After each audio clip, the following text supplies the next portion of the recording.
What's going on, guys? Angelo here, and welcome to Review Time. This is a new series I recently decided to come up with where I share my thoughts on all the coasters that I've ridden and give my full review of the ride. So today we'll be talking about Kings Dominion's new coaster for 2018, Twisted Timbers. So I hope you guys enjoy the video.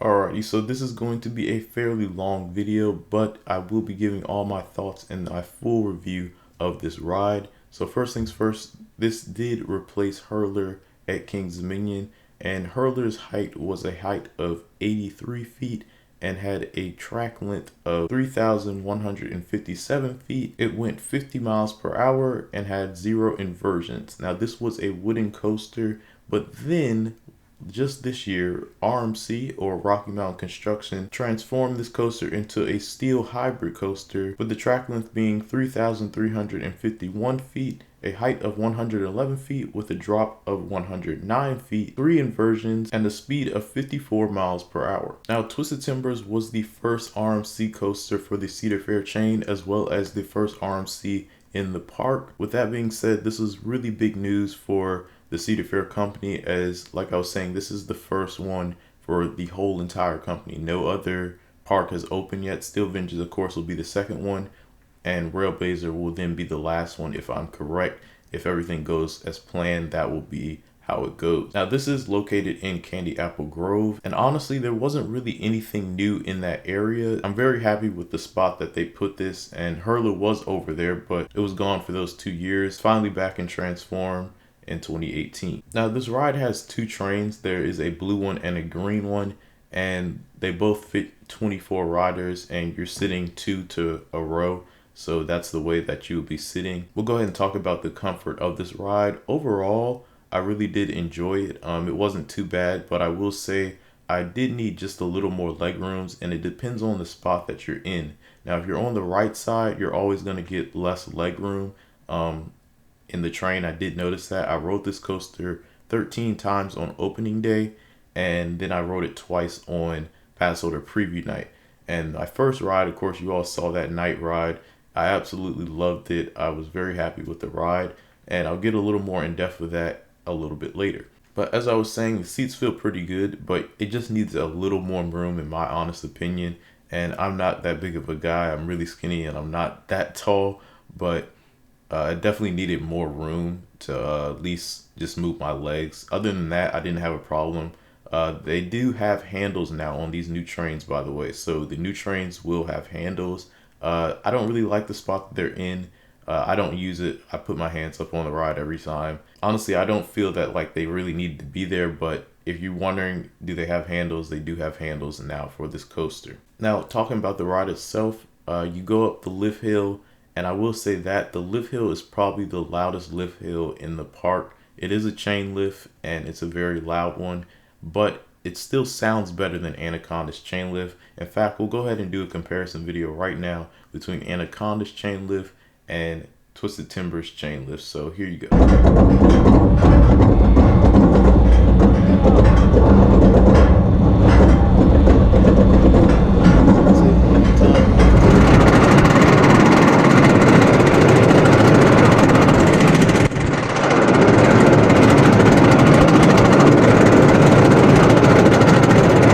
So as you can see, Anaconda still sounds broken, like the ride is still broken, and I actually surprisingly got a smooth ride on opening day from Anaconda.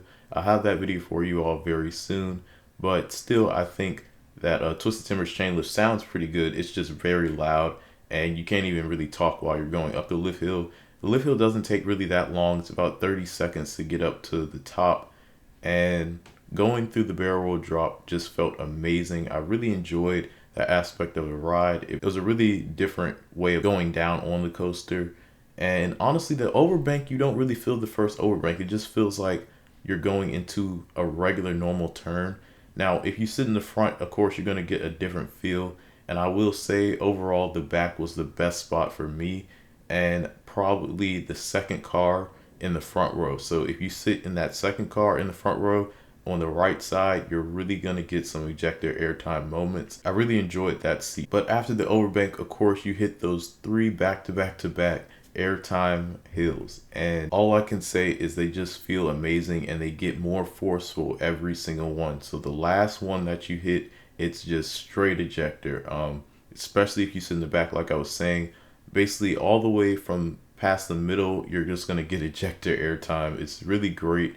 And honestly, I've only gotten really one slow ride on this coaster, but I think that was on opening day, if I'm correct. But when it was Passover preview night and I rode this for the first time, it definitely felt like it was going fast. Now, take this into consideration though, this was my first ride since like 5 months. On top of that, it was my first RMC coaster, and it was basically my first ride of the season. So with that being said, it did probably feel more intense, of course, to me, but either way, it still was great. I had to ride it again on Saturday, and I really enjoyed all the rides. It just makes you really feel happy. This coaster is very fun, and I don't really have anything major. I don't have any major bad things to talk about for this ride, but I will say it could just be just a little bit faster. And of course, the colder weather is really taking effect on this, and I'm going to test this probably this weekend because it's supposed to be almost 65 degrees outside, so we definitely should see a difference on how Twisted Timbers runs, and that should be really good. And I'll have a video for the warmer weather, like when it hits maybe 85 degrees, I'll have a video of me on the ride to show you guys a comparison, and we'll have an animation comparison too for that. But after the 3 airtime hills, you hit another overbank, and that one you do feel very hard, and it feels pretty cool. It's a really different experience. I wasn't expecting that part to be that crazy, but it really is good. It's not too intense, but it is an intense coaster, and I'll definitely say this is a thrill seeker type of ride. The airtime moments are just ridiculous on this thing. After you hit the overbank, you hit that trick track double up, and that's my favorite part of this ride. It feels amazing. I wasn't really expecting this on the first time. I didn't even know what was happening. It just felt like so much airtime was happening in so little time. And then after you hit that trick track, you go into this really hard bank turn, and it's just, that's probably the most intense part of this ride, is when you go into the turn, and it's just like, whoa. So it makes you feel great though. It's not like it's too much on the body. It's not too many G's or anything. It's just a great ride. It's very fun. You hit one more barrel roll again, or the 0G roll if I'm correct, and 2 little raised turns and 1 more little airtime before you enter the station. And honestly, I just love that last little part. But a lot of people said it was slower. Like I was saying, I did get 1 slow ride on this coaster. But like I said, this was probably during when the weather was about 45 degrees, maybe probably 43 or something like that.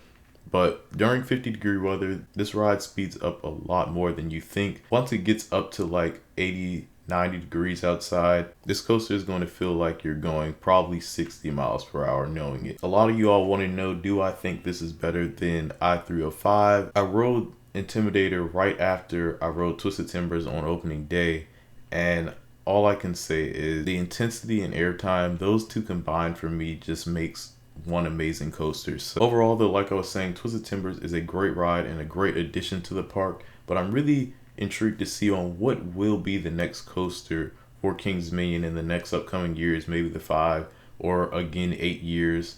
But I'm interested in seeing where that will even go, because we're not running out of room. It's just, where could we honestly put that instead of us walking all the way to the back of the park like we are doing now for these new coasters.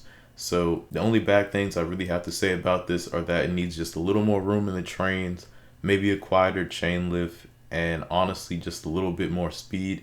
But other than that, overall, if I had to rate this on a 10 scale, I'd probably give this about a 7.5, and it definitely will go to 8.5 once I feel it during warmer weather. But like I was saying, this is a great ride and great addition to the park. I'll have a whole bunch more for Twisted Timbers, like the key line, and so much more coming soon. And speaking of the key line, that part was amazing. I really enjoyed that. When I waited 2 hours, it was definitely worth it, and it didn't feel like I was waiting 2 hours in a line, especially with all the theming and whatnot going on. I hope you all did enjoy my full review of Twisted Timbers. Here's my first ride of when I rode during Passover preview night. Thanks for watching, and be sure to subscribe for more content.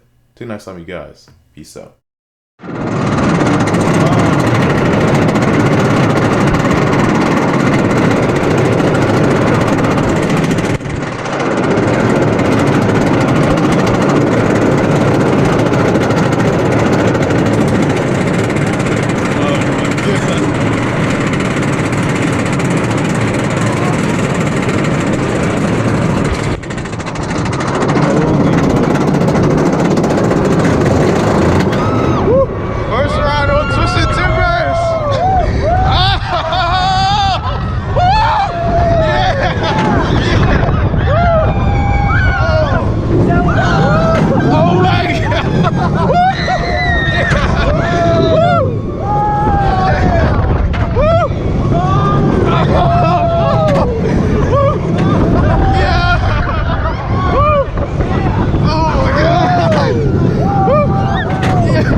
Oh my goodness.